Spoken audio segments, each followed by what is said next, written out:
नमस्कार दोस्तों, stock India YouTube channel में आपका हार्दिक स्वागत है। आप देख रहे हैं स्टॉक इंडिया यूट्यूब चैनल। और यदि आप पहली बार चैनल पेज को विजिट कर रहे हैं तो बेल आइकन को हिट कर लें, ऑल को भी सिलेक्ट कर लें ताकि नए वीडियो आप तक प्रॉपरली पहुंचते रहे। तो मित्रों, वीडियो की शुरुआत करने से पहले सबसे पहले नए साल की नूतन वर्ष की आपको हार्दिक शुभकामनाएं और नया वर्ष आपके लिए हर्षोल्लास भरा रहे और शेयर मार्केट में आपके लिए काफ़ी बेहतर साबित हो। यही कामनाओं के साथ आज के इस वीडियो की शुरुआत करते हैं। तो चलिए मित्रों, हम बात कर लेते हैं आज के इस वीडियो की। और आज हम इस वीडियो में बात करने वाले हैं लोटस चॉकलेट कंपनी लिमिटेड की। तो मित्रों, हम आज लोटस की बात क्यों कर रहे हैं, तो देखें तो लोटस एक बहुत ही स्मॉल कैप से यूँ कहें तो माइक्रो कैप कंपनी है। और इस छोटी सी कंपनी के बारे में आज काफ़ी ब्रेकिंग न्यूज़ देखने को मिल रही है। और ये जो एक छोटी कंपनी है, इसमें काफ़ी 2 और 3 डेज जो वर्किंग डेज थे उसमें काफ़ी अपर सर्किट है देखने को मिल रही हैं। और जब से रिलायंस रिटेल ने इसके अधिग्रहण की घोषणा की है, तब से जो लोटस जो कंपनी का स्टॉक्स है उसमें आग लगते हुए देखने को मिल रही है। और इसमें कंटिन्यूअस 3 डेज से वो अपर सर्किट आपको देखने को मिल रहा है। तो मित्रों, हम बात कर लेते हैं लोटस की। तो देखें तो लोटस जो लिमिटेड है ये काफ़ी चॉकलेट बनाने वाली एक बेहतर कंपनी है। और लोटस की जो स्थापना है वो लोटस है वो इस सेक्टर में 1932 से आप काम कर रही है। और चॉकलेट सेगमेंट में इसके काफ़ी बेहतरीन और पॉपुलर आपको ब्रांड इसके मिल जाएंगे। तो हम सबसे पहले हम बात करते हैं रिलायंस की कि रिलायंस जो है इसने ये अनाउंसमेंट किया है कि वो लोटस जो चॉकलेट है इसका अधिग्रहण करने जा रही है। और अधिग्रहण की घोषणा आपको 29 दिसंबर को देखने को मिली। उसके बाद से लोटस के स्टॉक्स में आपको अपर सर्किट देखने को मिला। तो सबसे पहले इस अधिग्रहण की बात कर लेते हैं, उसके बाद में हम लोटस है कंपनी के बारे में भी जानेंगे कि कितनी प्रॉफिटेबल कंपनी है और अब तक स्टॉक ने कितना रिटर्न दिया है। तो सबसे पहले हम बात करें रिलायंस जो रिटेल है। रिलायंस जो रिटेल है अपने रिटेल जो बिजनेस का जो सेगमेंट है उसको काफ़ी अग्रेसिवली रूप से बढ़ाती जा रही है।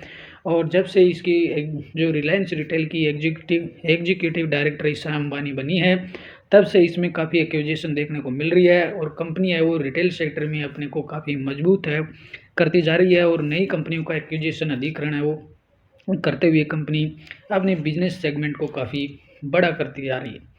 तो बात करें तो इस चॉकलेट जो कंपनी है इसमें रिलायंस जो रिटेल है 51% की हिस्सेदारी है वो खरीदने जा रही है। और 51% जो हिस्सेदारी है उसके अलावा जो 26% की जो हिस्सेदारी है उसके लिए कंपनी इसमें ओपन ऑफर लेकर आएगी। और रिलायंस जो रिटेल है इसमें मेजॉरिटी स्टॉक्स है वो लोटस चॉकलेट में खरीदने जा रही है। तो ये तो बात हुई इसकी। और अब आगे बात कर लेते हैं कंपनी रिलायंस जो रिटेल है इसने गुरुवार को 29 दिसंबर को और अपने एक अधिग्रहण की जो सूचना है वो अपने एक नोट में एक्सचेंज को दिए नोट में कहा। और कंपनी ने कहा कि ये जो इसकी पूर्ण जो स्वामित्व वाली जो कंपनी है रिलायंस कंज्यूमर रिटेल RCPL जो रिलायंस लिमिटेड की एक सब्सिडरी कंपनी है वो इसका अधिग्रहण करने जा रही है। और इसमें जो अतिरिक्त जो 26% की जो अतिरिक्त हिस्सेदारी है उसके लिए कंपनी है उसमें एक ऑफर ओपन भी लेकर आएगी, ऑफर फॉर सेल लेकर आएगी। तो इसमें तो ये जो डील जो हुई है ये कुल जो डील हुई है वो 113 रुपये की औसत भाव पर हुई है। और लोटस जो कंपनी है इसके 6.5 लाख शेयर है वो इसमें रिलायंस वो खरीदनी जा रही है। और इन जो 6.5 जो शेयर्स हैं इनकी कुल जो वैल्यू होगी वो 74 करोड़ रुपए के आसपास होगी। और इसमें जो अतिरिक्त जो 26% की जो अतिरिक्त जो हिस्सेदारी है उसके लिए इसमें ऑफर सेल भी लेकर आएगी, जिसमें वह ओपन मार्केट से वो 26% की हिस्सेदारी खरीदने जा रही है।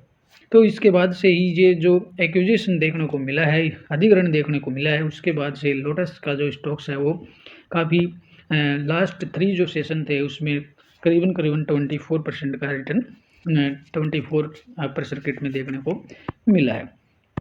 तो इसमें अब रिलायंस जो रिटेल है इसका वो अधिग्रहण क्यों करने जा रही है, इसमें ये बताया कंपनी ने बताया कि RCPL की ओर से लगाई गई जो पूंजी है वो लोटस के जो डेवलपमेंट और विस्तार में मदद करेगी। यानी रिलायंस जो रिटेल है उसकी जो रिलायंस रिटेल की तरफ से कहा गया है कि लोटस की इसमें जो पूंजी लगाई जा रही है वो लोटस कंपनी जो है उसको और डेवलपमेंट और विस्तार करेगी। साथ ही इसका कन्फेक्शनरी और कोको और चॉकलेट के कई तरह के जो प्रोडक्ट्स हैं वो प्रोडक्ट आदि के बड़े निर्माता के रूप में इस्टेब्लिश करने में मदद मिलेगी। तो ये कंपनी के बयान में कहा गया है कि आगे इसको लोटस कंपनी को काफ़ी बड़े लेवल पर इसमें सुधार होने जा रहे हैं और इसमें एक बड़े लेवल के प्रोडक्शन के लिए इसे तैयार किया जाएगा। तो बात करें इसमें रिलायंस रिटेल की जो एग्जीक्यूटिव डायरेक्टर हैं ईशा अंबानी, उन्होंने इस डील पर कहा है कि लोटस में हमारा जो निवेश है वो देश में ही बनने वाले रोजाना उपभोग के उच्च गुणवत्ता वाले उत्पादों को बढ़ावा देने की प्रतिबद्धता को दिखाता है, जिससे किफ़ायती कीमत पर एक व्यापक ग्राहक वर्ग की सेवा की जा सके। हम लोटस की बेहद अनुभवी मैनेजमेंट टीम के साथ काम करने के उत्सुक हैं। तो ये इस डील पर है, वो इसकी एग्जीक्यूटिव डायरेक्टर ईशा अंबानी ने इसमें ये कहा। और ये जो चॉकलेट जो बिजनेस है इसको और आगे बढ़ाएंगे और ग्रोथ के अगले चरण में इसे कंपनी को लेकर जाएंगे। तो ये रिलायंस रिटेल ने इसके ऊपर डील के लिए कहा है। साथ ही कहा है कि लोटस जो कंपनी है उसके कोको और चॉकलेट उत्पादों की सप्लाई करने वाली एक बिजनेस पार्टनर है जो कोको बीन्स की सोर्सिंग से लेकर कोको बीन्स की प्रोसेसिंग और चॉकलेट की डिलीवरी तक की सेवाएं मुहैया कराती है। ये है कंपनी लोटस जो क्या बिजनेस करती है। तो लोटस जो कंपनी है उसका कोको और चॉकलेट जो उत्पाद हैं उनकी सप्लाई भी करती है, बिजनेस पार्टनर है। कोको बीन्स की सोर्सिंग से लेकर कोको जो बीन्स की प्रोसेसिंग है और चॉकलेट की डिलीवरी तक की सेवाएं हैं ये कंपनी देती है। और लोटस के जो प्रोडक्ट्स हैं वो दुनिया भर में चॉकलेट बनाने वाली इकाइयों और चॉकलेट यूजर्स को सप्लाई किए जाते हैं। इसमें स्थानीय बेकरी से लेकर के मल्टीनेशनल कंपनियों के ऑर्डर भी इसमें शामिल होते हैं। तो ये बात तो इसमें डील्स की हो गई। तो अब बात कर लेते हैं हम लोटस की। तो लोटस जो कंपनी है उसकी हम पूरी तरह से इसकी हम डिटेल है वो स्टडी कर लेते हैं। तो लोटस जो कंपनी है, तो लोटस जो चॉकलेट है वो engaged in the business of the manufacturing chocolate, cocoa products and cocoa derivatives. यानी कंपनी है वो चॉकलेट्स के अलावा कोको जो प्रोडक्ट्स हैं, कोको से जितने भी प्रकार के प्रोडक्ट्स बनते हैं उनके सेगमेंट में कंपनी काम करती है। दूसरे जो कोको डेरिवेटिव्स हैं उनका बिजनेस भी कंपनी करती है। और कंपनी का मार्केट देखें तो कंपनी बहुत ही छोटी कंपनी है, मात्र है कंपनी 150 करोड़ की कंपनी है और एक यूँ कहें तो माइक्रो कैप श्रेणी की कंपनी है और स्टॉक्स का करंट प्राइस है वो 123 के आसपास चल रहा है। तो इस बेहद ही छोटी कंपनी को है वो रिलायंस रिटेल अधिग्रहण करने जा रही है। और रिलायंस जो रिटेल है हाल ही में बहुत सारे अधिग्रहण उसने किए हैं और अपने जो रिटेल जो बिजनेस है उसको काफ़ी अग्रेसिवली रूप से बढ़ाती जा रही है। और इसका जो डील का जो फ़ायदा है आगे वो लोटस कंपनी को भी काफ़ी बड़ी संख्या में देखने को मिलेगा और लोटस का कायाकल्प आपको देखने को मिल सकता है। और लोटस के पोर्टफोलियो की बात करें तो लोटस का जो प्रोडक्ट जो पोर्टफोलियो है वो काफ़ी वेरियस डाइवर्सिफाई है। The company manufacturing various types of chocolate products under its consumer products and gifting segment. यानी कंपनी है वो कंज्यूमर सेगमेंट में तो ही इनका प्रोडक्ट्स बनाती है, साथ ही ये जो बड़ी जो मल्टीनेशनल रूप से जो गिफ्ट जो सेगमेंट है कि ऑर्डर पर जो गिफ्ट के रूप में जो गिफ्ट जो होते हैं उनके तौर पर भी ये कंपनी अब काम करती है। और it also products cocoa butter, cocoa mass और chocolate power under its industrial products division. और अब कंपनी के रेवेन्यू की भी बात कर लेते हैं कि किस किस सेगमेंट से कंपनी का कितना रेवेन्यू आता है। तो फाइनेंशियल ईयर 20 की बात करें तो 20 के अनुसार कोको जो मास अकाउंट है उससे कंपनी का 45% रेवेन्यू है वो कोको से आता है और कोको जो पाउडर है उससे 36% रेवेन्यू आता है और कोको जो बटर है उससे जो 14% का इसमें रेवेन्यू आ जाता है। अब कंपनी के क्लाइंट बेस की बात करते हैं कि कंपनी के क्लाइंट कौन है। Some of the companies long term client include Amul, Mother Dairy and fruit and vegetable private limited और पार्ले इंडस्ट्रीज। यानी कंपनी के 4 बड़े कस्टमर्स हैं, जिसमें अमूल है और मदर्स डेयरी है, फ्रूट वेजिटेबल प्राइवेट लिमिटेड है और दूसरे बिस्कुट बनाने वाली पार्ले कंपनी है। तो ये इसके 4 बड़े कंपनी के क्लाइंट्स हैं। अब कंपनी के पास मैन्युफैक्चरिंग फैसिलिटी देख लेते हैं। तो कंपनी की मैन्युफैक्चरिंग जो companies only manufacturing facility is located in Telangana. यानी कंपनी के पास एक प्रोडक्शन यूनिट है और वो तेलंगाना में स्थित है। और अब कंपनी के लोटस जो कंपनी है उसके कंपटीटर या पीयर्स जो कंपनीज है वो उनकी बात कर लेते हैं। तो पीयर्स जो कंपनी की बात करें तो उनमें लोटस है काफ़ी निचले पायदान पर आती है। नंबर 1 पर वरुण बेवरेज और Hutasan agro, Bikaji food, Zydus wellness और केआरबीएल और हिंदुस्तान फूड, एलएनटी फूड और इसके अलावा और नंबर 8वें पर जो नंबर 8वां है वो लोटस चॉकलेट का आता है और बेहद ही छोटे मार्केट का भी कंपनी है, मात्र 150 करोड़ की कंपनी है। अरब कंपनी के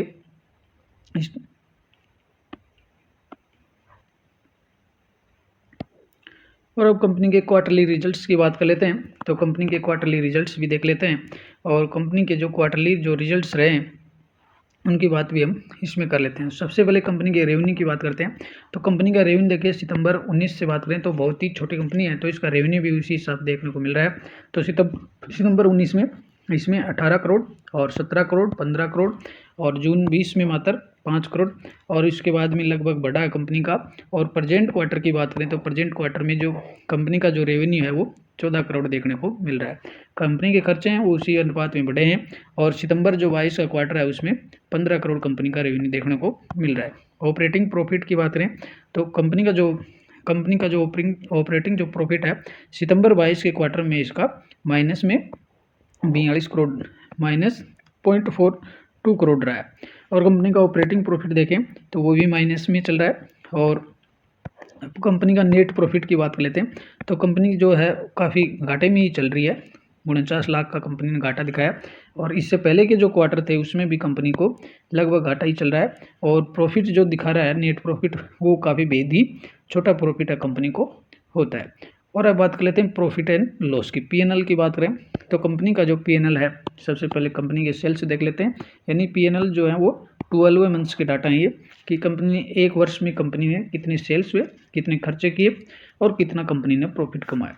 तो अब मार्च 22 के क्वार्टर की बात करें तो कंपनी के मार्च 22 में कंपनी के जो सेल्स है वो 86 करोड़ रहे थे और प्रेजेंट ईयर की बात करें तो उसमें 85 करोड़ रहे हैं।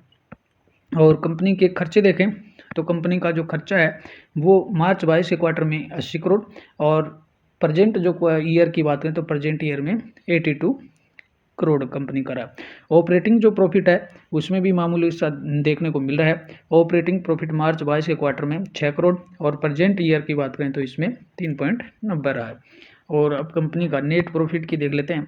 तो नेट प्रॉफिट है वो कंपनी का नेट प्रॉफिट है, पहले कंपनी वो घाटे में चल रही थी और 22 के वर्ष में देखिए तो कंपनी को 6 करोड़ का इसमें प्रॉफिट बिफोर टैक्स दिखाया कंपनी में और 3 करोड़ रुपए का इसमें प्रेजेंट ईयर में कंपनी को 3 करोड़ का प्रॉफिट हुआ।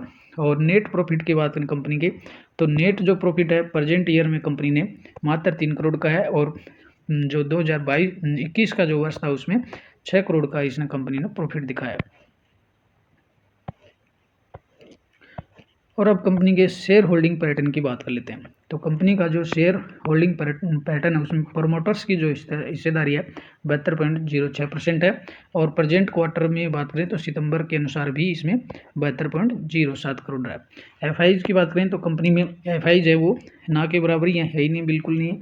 और डीआईस भी बहुत ही कम कंपनी क्योंकि ऑलरेडी कंपनी मात्र है वो बहुत ही छोटी कंपनी है, मात्र 150 करोड़ की कंपनी है। इस वजह से इसमें एफआई और डीआईस भी इसमें देखने को नहीं मिलेंगे और बाकी का जो हिस्सा है वो 28% है, इसमें पब्लिक देखने को मिल जाती है। और अब स्टॉक्स की बात कंपनी के स्टॉक्स की बात कर लेते हैं। तो कंपनी के जो स्टॉक्स है उसमें 30 दिसंबर का जो सेशन था उसमें कंपनी के स्टॉक्स में आपको 5% के अपर सर्किट देखने को मिला है और न्यूज के बाद में कंपनी के स्टॉक्स में आपको 5% का अपर सर्किट है वो देखने को मिला है। तो वन डे जो पहले देखें तो 29 दिसंबर को ये जो न्यूज आई थी उसके बाद में कंपनी के स्टॉक्स में काफ़ी तेज़ी देखी गई और रिलायंस रिटेल आर्म एक्विजिशन में 51% stake in the Lotus chocolate for 74 crore, यानी मात्र ये जो डील है वो 74 करोड़ रुपए की हुई है। और इसमें ये आपको ब्रेकिंग न्यूज है वो देखने को मिलती है। And lotus chocolate hits upper circuit after Reliance retail arm acquire controlling stakes, यानी रिलायंस रिटेल में इसमें जो कंट्रोलिंग स्टॉक खरीदने की जो न्यूज आई उसके बाद में स्टॉक्स में आपको अपर सर्किट देखने को मिलती है। और लास्ट 5 डेज़ की बात करें तो लास्ट 5 डेज़ में अब तक कंपनी ने 24 से 25% का रिटर्न है वो कंपनी दिया है। स्टॉक ऑलरेडी 25% वो चढ़ चुका है। 1 मंथ्स की बात करें तो 1 मंथ्स में भी स्टॉक्स में 25% की तेज़ी देखी जा रही है। और 6 मंथ में बात करें तो 6 महीने में अब भी कंपनी का स्टॉक्स है वो 8 से 9% डाउन है। और यदि लॉन्ग टर्म में देखेंगे तो कंपनी का 5 साल की बात करेंगे तो 5 सालों में कंपनी ने 410% का रिटर्न जनरेट करके दिया है। और यदि मैक्सिमम कंपनी का जो ग्राफ देखते हैं तो मैक्सिमम जो ग्राफ था कंपनी का 2021 से पहले की बात करें तो 2021 से लेकर के उससे पहले तक कंपनी का जो स्टॉक्स था वो केवल कंसोलिडेशन की स्थिति में देखने को मिलता है। और 21 के बाद में कंपनी में एक बड़ी तेज़ी स्टॉक्स में बड़ी तेज़ी देखने को मिलती है। तो अब ये जो कंपनी है वो बहुत ही छोटी कंपनी है, मात्र 150 करोड़ की कंपनी है। और अब इसका जो फ़ायदा है, इस एक्विजिशन का जो फ़ायदा है वो रिलायंस रिटेल को मिलेगा और साथ में लोटस कंपनी का जो बिजनेस को भी देखने को मिल। तो मित्रों इस वीडियो का यथार्थी इस जो वीडियो है वो इसमें हम ये इस बाबत हम वीडियो लेकर आए हैं कि जो लोटस जो कंपनी है वो तो मात्र है वो 150 करोड़ की कंपनी है, बहुत ही छोटे कैप की कंपनी है। और इन्वेस्टमेंट के लिहाज से एक काफ़ी छोटी कंपनी, हालांकि कंपनी के लॉन्ग टर्म में इन्वेस्टमेंट है काफ़ी 40 से 400 से 500% के रिटर्न अब तक दिए हैं। लेकिन स्टॉक्स में अब कंपनी के जो चर्चा का विषय ये है कि रिलायंस ने इसको एक्वायर किया है, कि रिलायंस ने इसका कंपनी को खरीदा है। तो रिलायंस रिटेल का हिस्सा बनने के कारण अब इस कंपनी के स्टॉक्स को और इसके जो शेयर होल्डर्स हैं उनको काफ़ी बेनिफिट मिल सकता है। क्योंकि कंपनी की जो एग्जीक्यूटिव डायरेक्टर है मिस ईशा और अंबानी, उन्होंने एक कंपनी के लिए बारे में बड़ा एक प्रोजेक्ट है वो देखने को मिलेगा और भविष्य में ये एक बड़ी कंपनी बनने जा रही है। और रिलायंस जो रिटेल की हिस्से वाली ये कंपनी, रिलायंस रिटेल की ये सब्सिडरी अब कहलाएगी। और रिलायंस रिटेल की सब्सिडरी बनने के बाद में इसको रिलायंस रिटेल का जो बड़ा जो बिजनेस खड़ा किया है रिलायंस की तरफ से, उसका पूरा जो फायदा है इसको लोटस कंपनी को मिलेगा। तो आगे भविष्य में ये एक बड़ी कंपनी बनने की हैसियत रखती है। और रिलायंस ऑलरेडी ही जो रिटेल जो सेगमेंट का बिजनेस है उसमें काफ़ी दमदार तरीके से इसने अपनी एंट्री कर दी है। और रिलायंस जो रिटेल जो बिजनेस है भविष्य में बड़े लेवल पर देखने को मिलेगा। और इस लिहाज से इस स्टॉक्स में है कंपनी में इसके जो शेयर होल्डर्स हैं उनको बड़ा बेनिफिट है वो देखने को मिल सकता है। तो अगर आप इसका जो लोटस जो कंपनी है, लोटस के स्टॉक आपके पोर्टफोलियो में है तो इसे लॉन्ग टर्म के लिए होल्ड कीजिए और इसमें आपको बड़े बेनिफिट्स भी आगे देखने को मिल सकती हैं। क्योंकि ऑल ओवर देखें तो रिलायंस जो है अपने आप में एक बड़ी कंपनी है और इसमें है वो आगे बड़ा इन्वेस्टमेंट भी लोटस में देखने को मिल सकता है। रिलायंस रिटेल है वो रिटेल सेगमेंट में है वो बड़ा कदम उठाने जा रही है और इस लिहाज से भविष्य की एक बड़ी कंपनी है, बड़ी कंपनी बनने जा रही है। तो अगर ये जो स्टॉक्स है तो आपको भविष्य में वो आपके लिए मल्टीबैगर साबित हो सकता है। तो मित्रों आज के वीडियो में इतना ही। और लोटस के स्टॉक्स को आप भी इसको होल्ड करके रखें और आपके लिए मल्टीबैगर भी साबित हो सकता है। तो आज की वीडियो में इतना ही और चलते चलते नए साल की एक बार फिर से आपको हार्दिक शुभकामनाएं और नया वर्ष आपके लिए अच्छा साबित हो और स्टॉक मार्केट में आपके लिए बड़े इन्वेस्टमेंट लेकर आए, खुशियां आपको मिले। इसी के साथ आज की वीडियो को क्लोज करते हैं और नए न्यूज़ के साथ कल फिर मिलते हैं। तब तक के लिए नमस्कार।